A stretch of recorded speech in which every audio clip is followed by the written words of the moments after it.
Right, so, laaste veiling van die Ile de France is op klokslag en agter my staan Michael en hy het 'n ooi gekoop, maar dit lyk soos 'n ram. En ons gaan 'n bietjie by hom hoor, wat is sy planne met hierdie ooi en waar trek sy stoet nou van die begin van die jaar af en hoe lyk sy planne vir die toekoms? Kom ons luister 'n bietjie in.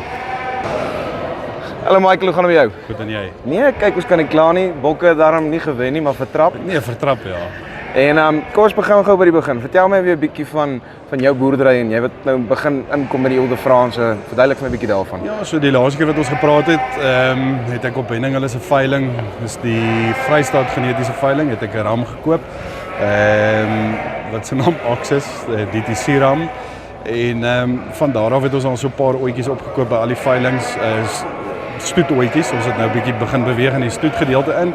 En ja, dis hoekom ons vandag hier staan. Dit is die kommersiële kant gaan goed. Ons het 'n klomp ramme vir hulle en dan het ons 'n klomp genetiese ramme gekoop. Ek sê klomp, ek dink daar is nou so 4 of 5 op die plaas. En ja, ek en die kinders wil nou maar 'n bietjie begin bou aan die stoetkant. En ja, dit is nou maar waaroor ons weer hier staan. Is die genetika, ongelukkig kan 'n mens seker nou 'n prys op dit sit nie. Jy wonder maar partykeer of dit die moeite werd was, maar ek glo met daai ooitjie. Sy's oop, sy's reg vir my ram wat ek op haar wil gebruik, die ram wat ek by Henning op daai veiling gekoop het van Ombossie af. En ja, dis Kom ons kom weer gou by die ooitjie uit en ja.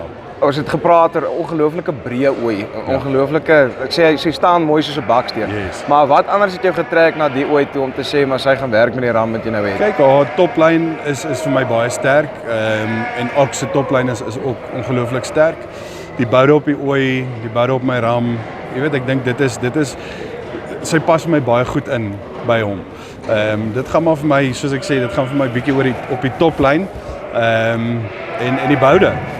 Dis waar dit gaan, die skouers. Kyk, vir my is hy baie goed aan mekaar gesit en ja, dis maar.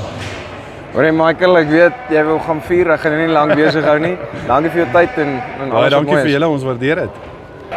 Right, so daar het jy dit, van nuwe teeler tot gesoute teeler tot liefde. En dit is waar wat afkom, liefde vir die ras en liefde vir groei in die ras. So as jy bietjie meer wil uitvind oor Ile de France en hulle veilings volgende jaar, kyk hier onder, gaan hulle webtuiste toe.